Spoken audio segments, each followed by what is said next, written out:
you won't get this overnight. You will create structures that allow you to be disciplined. Let me say this and then I'm going to the third point.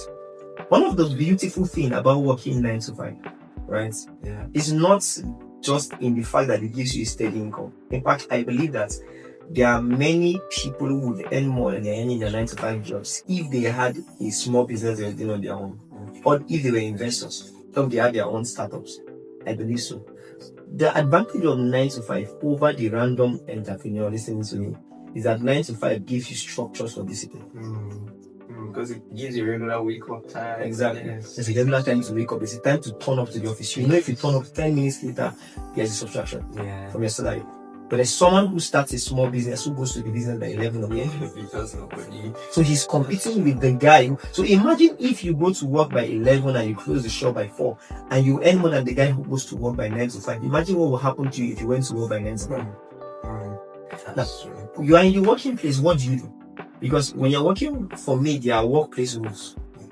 There are few business owners that give themselves those workplace rules. So the guy can be pressing his phone. Yeah. He can be gisting somebody while a customer is waiting in front of him. Yeah. You try that in a proper organization and you are fired. Yes. You don't keep your customers waiting. And you say, please, man, I want to buy something. He's like, hey, I'm coming. So you mean it happened and she's gisting and you are seeing gross level of unappreciation for me as a customer. You don't try that in a proper standard organization. So the discipline, if you want to go far in life, give yourself structures that will force you to be disciplined. If you want to go find life, give yourself structures that will force you to be disciplined.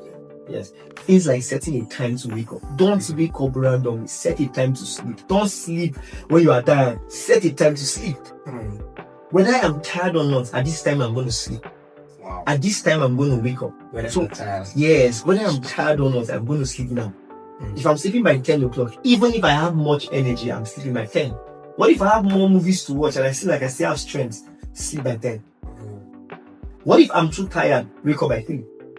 You see, that's continuous discipline, because how you handle your life determines how you handle projects. As funny as it sounds, there are times you make certain mistakes that you should have avoided if your mind were trained to think in compartments. Yeah. Think structurally. So create structures that will help you to be disciplined. Number 3, diligence. Practice doing things consistently beautiful. Consistently. And one way you help yourself to be diligent is to think long term. Think long term. Yes. Many people think short term. But they want to start something, they just decide to start it for 1 week. In fact, you'll be amazed that many of us plan to start things and see how it goes.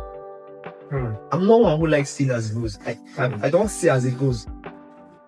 I love things to go as I see. Yeah. So I prefer to envision a year down, 2 years down, 3 years down, and then I want my life to fit. So if it is not going as I see, I can make adjustments. If you're seeing as it goes, you don't know when to make adjustments. Yes. So one day you just observe that you no longer approve by the time you fixed because you did not plan. So for me now, when I wanted to work on my prayer life, I told myself I'm going to be praying by this time for the next 10 years. Wow. Good. So when I observed that, I started going to the place of prayer 1 minute late, 2 minutes late, 3 minutes late, 4 minutes late. But when I was at 5-10 minutes, I said, come. It's not going as I saw. Yeah. So let's adjust it. Yeah, that's true. But if you just say, let's try now, if it worked or it not work, it will most likely not work on the way. And the thing about diligence is so powerful that the Bible says if you see a man diligent in what he does, he will stand before kings. Diligence is that force that can pick you for where ordinary people are and set you in uncommon places. Kings are not just rulers of nations, they are rulers of spheres and influence. They are rulers of niches. So when they begin to call rulers, you'll be there. Yeah.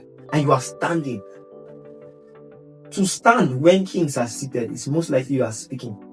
Whatever will make you stand where kings are, and you are giving utterance, it means you have more value that they agree that you are worth speaking to. Yes, that's true. It's diligence that will bring you to that mission. But before you get to diligence, you structure discipline. Because you won't do it continuously if you are not disciplined. You have no idea waking up, taking out 10 minutes to read every morning. You have no idea what it does to your mind and your reasoning abilities. You see? So you practice discipline, you practice diligence, practice discipline, practice diligence. The more you keep doing that, the more it does the structural adjustments you know.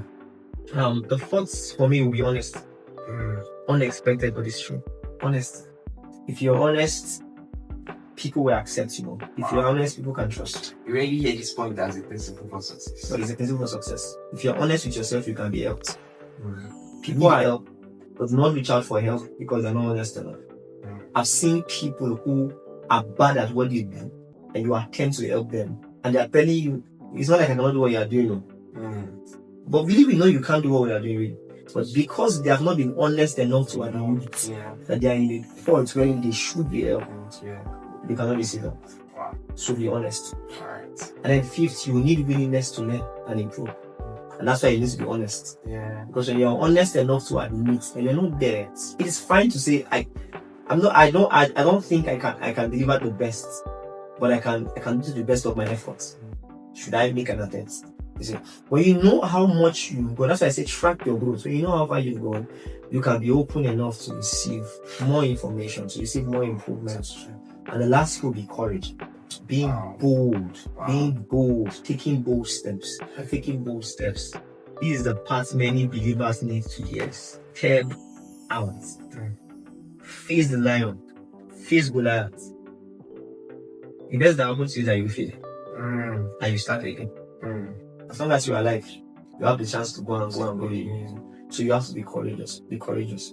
Even God won't do much with you if you are not courageous. That's true. Full as it is, you will never be Joshua. Israelites were over 3 million, yet God picked only Joshua. Yeah. Why? Courage. Are you bold enough to step out? Wow. You will observe when Moses was going to the mountain to pray, only Joshua followed him and went home. That's true. Others will stay there and say, that mountain, we fear it, or you see cloud, you see thunder. And Joshua said, let's go. The best that happens to me that will die where Moses is there, and it will be said that God killed him. At least it's honorable enough to be killed by God. That's good. That God himself killed you is an honor. There are deaths that are honorable. God looks at me and he says, take my glory, and his glory killed me is worth it. When you meet my body, it will be losing glory, even in my death. Unless I die, yes, his body raised the dead one. That's the dose of glory. So it's worth it. And that man was rewarded in leadership. So be courageous enough. Wow. I think success is not fun. Wow. Also, thank you so much for your time. Believe me, it's been transforming. I reach out with my journal here to jot down a lot of things because really, it's transforming. I'm going to watch this video over and over again, and I'm giving this a suggestion to the listeners. You need to watch this over and over again. Thank you so much for your time. I really appreciate it. Alright, thank you so much, and join us another time.